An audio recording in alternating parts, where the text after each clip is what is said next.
नमस्कार, मी सुनील. आपण पाहतात आवाज इंडिया मराठी. आता एक नजर टाकूयात महत्त्वाच्या घडामोडींवर. आज दिल्ली, जम्मू आणि काश्मीरसह पंजाब, चंदीगड, हरियाणा, राजस्थान आणि हिमाचल प्रदेशमध्ये भूकंपाचे धक्के जाणवले. अफगाणिस्तानमधील हिंदुकुश पर्वतरांगामध्ये भूकंपाचा केंद्रबिंदू असून त्याची तीव्रता रिस्टर स्केलवर 5.9 होती.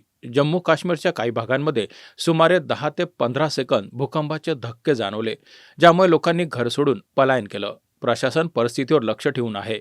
भूकंपाचे धक्के भारत, पाकिस्तान, अफगाणिस्तान आणि ताजिकिस्तानमध्ये जाणवले.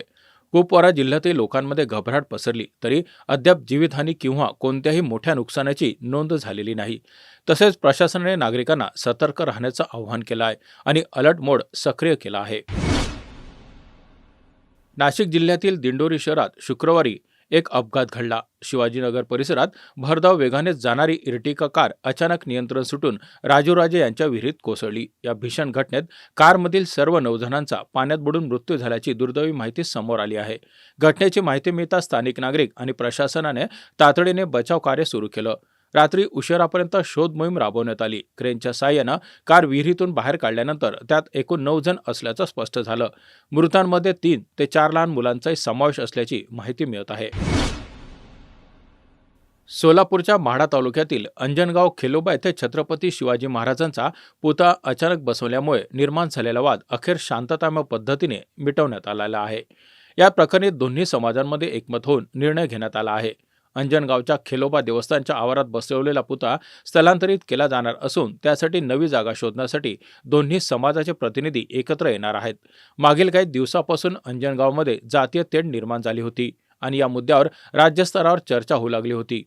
स्थानिक प्रशासन आणि राजकारण्यांच्या प्रयत्नांनी यावर तोडगा काढण्यासाठी बैठक घेतली. या बैठकीत पालकमंत्री जयकुमार गोरे, आयजी सुनील फुलारे, जिल्हा अधिकारी कार्तिकेयन, पोलीस अधीक्षक अतुल कुलकर्णी आणि मराठा समाजाचे प्रतिनिधी उपस्थित होते.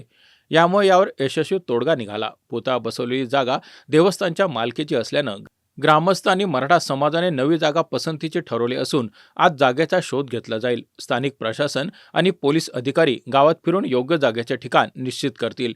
याचबरोबर नव्या स्थळावर पुतळा उभारण्यासाठी 1 कोटी रुपयांचा निधी मंजूर करण्याची घोषणा पालकमंत्री जयकुमार गोरे यांनी केली आहे. गिरीश महाजन यांनी एकनाथ खडसे यांच्यावर गंभीर आरोप करत शेतकऱ्यांच्या जमिनी परत करण्याची मागणी केली आहे. महाजन यांच्या मते खडसेंनी लोकांना खोटी प्रलोभनं देऊन कमी किमतीत जमिनी खरेदी केल्या होत्या आणि आता त्या जमिनी परत कराव्यात. त्यासोबतच महाजन यांनी खडसे यांच्यावर अनेक गुन्हे दाखल असल्याचं सांगितलं आणि त्यांना नैतिकतेचा गप्पा न करण्याचा इशारा दिला. महाजन यांनी पुढे सांगितलं की नेहमीच माझ्यावर आरोप करणारे खडसे स्वतः गेंड्याच्या कातडीचे आहेत. तुमच्यात हिंमत असेल तर शेतकऱ्यांच्या जमिनी परत करा, असं महाजन यांनी म्हटलं आहे. राज्यातील अवकाळी पावसामुळे शेतकऱ्यांचं मोठं नुकसान झालं आहे. यावरही महाजन यांनी प्रतिक्रिया दिली आणि सांगितलं की देवेंद्र फडणवीस यांनी नुकसान भरपाई देण्याचे आदेश दिले आहेत. राज्यात ऐन उन्हाळ्यात अवकाळी पावसानं जोर धरला असून शेतकऱ्यांसमोर मोठं संकट उभं राहिलं आहे. गारपीट, मेघगर्जना आणि सोसाट्याच्या वाऱ्यासह कोसळणाऱ्या पावसामुळे काढणीला आलेली पिकं आणि फळबागाचं मोठं नुकसान झालं आहे. आधीच आखाती युद्धामुळे वाढलेल्या महागाईचा फटका बसत असताना या आसमानी संकटानं बळीराजाची चिंता वाढवली आहे. प्रादेशिक हवामान विभागाच्या अंदाजानुसार आज देखील राज्यातील बहुतांश भागात पावसाचा जोर कायम राहणार आहे. ताशी 30 ते 50 किलोमीटर वेगाने वादळी वारे, विजांचा कडकडाट आणि काही ठिकाणी गारपिटीची शक्यता वर्तवण्यात आली आहे.